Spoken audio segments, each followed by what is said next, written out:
Hello ನಮಸ್ಕಾರ ಸ್ನೇಹಿತರೆ, ಏನಾಗ್ತಿದೆ ಫೈನಲಿ ಇಲ್ಲಿ ದತ್ತಾಬಾಯ್ ಕೈಯಲ್ಲಿ ಗ್ಲಾಸ್, ಅದ್ರ ಜೊತೆಗೆ ಗನ್. ಏನಿದು ಶರಾವತಿಯ ಪ್ಲ್ಯಾನ್ ಸಕ್ಸಸ್ ಆಗ್ತಿದೆಯಾ? ಏನಾಯಿತು, ಏನು ಕತೆ ತಿಳ್ಕೊಬೇಕು ಅಂದರೆ ಈಗಲೇ ನಮ್ಮ ಚಾನಲ್ನ ಸಬ್ಸ್ಕ್ರೈಬ್ ಮಾಡಿ, ಹಾಗೆ ಒಂದು ವಿಡಿಯೋವನ್ನು ಪೂರ್ತಿಯಾಗಿ ನೋಡಿ.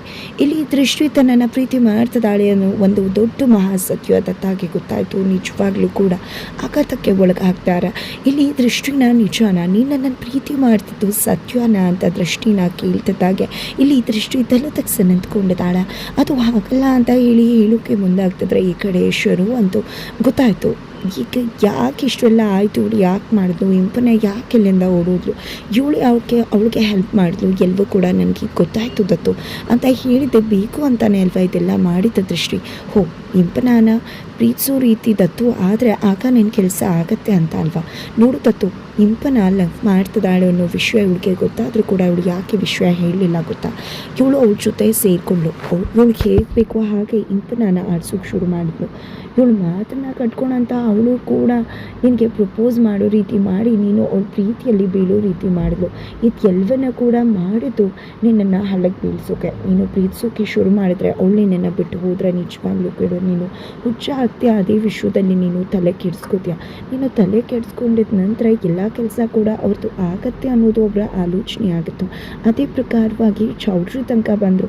ಚೌಟ್ರಿಗೆ ಬರ್ತಿದ್ದಾಗೆ ಈ ಕಡೆ ಅವರ ಪ್ಲ್ಯಾನ್ ಪ್ರಕಾರ ಇವಳು ಇಂಪನಾನ ಇಲ್ಲಿಂದ ಹೋಗೋದಕ್ಕೆ ಅವಕಾಶ ಮಾಡಿಕೊಟ್ಲು. ಇಂಪನ ಕೂಡ ತುಂಬ ಖುಷಿಯಿಂದನೇ ಇಲ್ಲಿಂದ ಹೋದ್ಲು. ಬಿಕಾಸ್ ಇದೆಲ್ಲವೂ ಕೂಡ ದೃಷ್ಟಿನೇ ಮಾಡಿರ್ತಕ್ಕಂಥ ಪ್ಲ್ಯಾನ್ ಆಗಿದೆ. ದೃಷ್ಟಿ ಈ ರೀತಿ ನೀನು ಮದುವೆ ನಿಂತೋದ್ರೆ ಆ ನಂತರ ನೀನು ಕುಸ್ತು ಹೋಗ್ತೀಯ.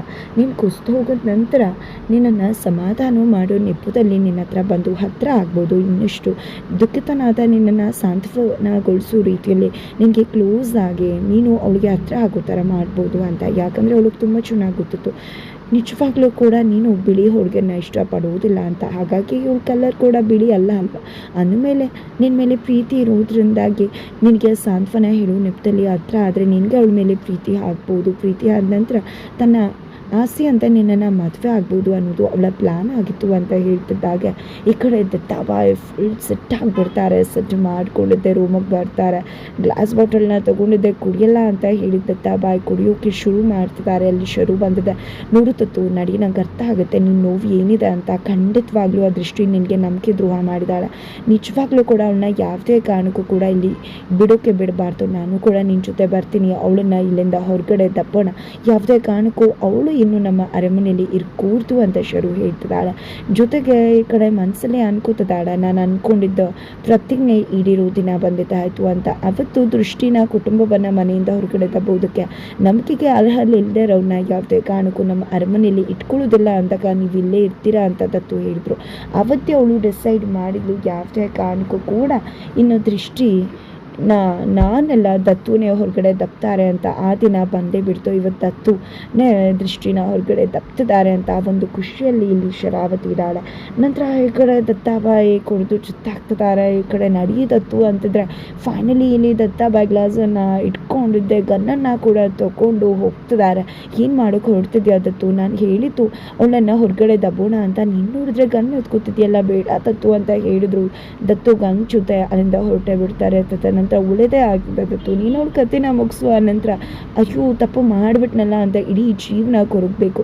ಅಯ್ಯೋ ಏನೋ ಮಾಡಿದ ಪಾಪದ ಹುಡುಗಿನ ಕೊಂದ್ಬಿಟ್ನಲ್ಲ ಅಂತ.